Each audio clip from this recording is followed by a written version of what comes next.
for step-by-step completion of 11th NCERT as well as NEET syllabus, subscribe to Biofactory, like and share my videos as much as you can. One important concept that I missed out on the last lecture of carbohydrates was the concept of glycosidic bond and the concept of reducing sugars. So I'll quickly run through it. What is the concept of reducing sugar? A sugar which has a free aldehyde or a free ketose group. What is a keto group? C double bond O is a keto group and the aldehyde group is H. So CHO is aldehyde group and C double bond O is a ketone group. So a carbohydrate which has got a free aldehyde or a free ketone group which is ready to react is termed as a reducing sugar. Why is it called as a reducing sugar? Because it reduces Fehling solution and Benedict's reagent. That is, it will reduce the CO plus 2 cupric ions to Cu plus 1, that is cuprous ions. This is the concept of a reducing sugar. Okay. Now, just to make it more clear to you, starch by itself is a non-reducing sugar because starch does not have a free aldehyde or a free ketose group. Clear? So starch is a non-reducing sugar.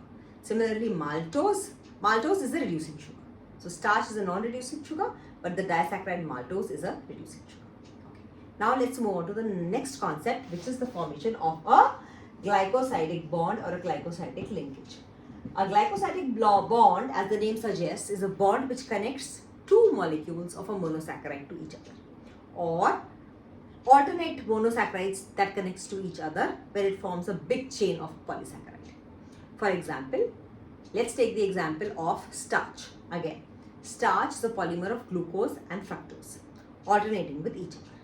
When you write down the structure of glucose, a glucose is a 6-carbon sugar.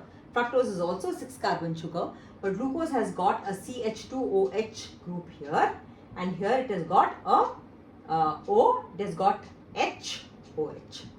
Now, when a glucose comes close to a fructose is somewhat like this, the structure, because it has got one CH2OH here and another CH2OH here.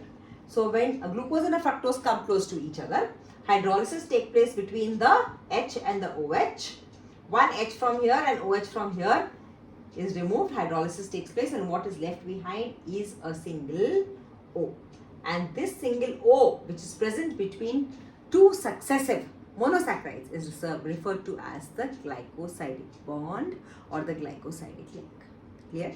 It is usually between, and the presence of this glycosidic bond or glycosidic link, if it is between alpha, if it is present between the first carbon alpha 1,4 and the fourth carbon of the other sugar, it is referred to as alpha 1,4 or alpha 1,6 glycosidic link.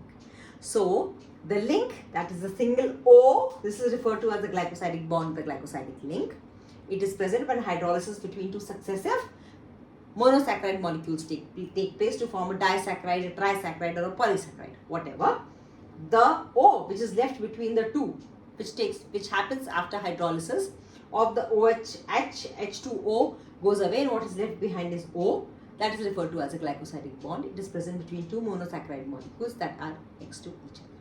So I hope the concept of reducing, non-reducing sugars and the glycosidic link is clear to you by the end of this lecture. Please like, subscribe my video and share it with your friends, and keep coming back to this channel for more concept clarity, step-by-step concept clarity of 11th class NEET.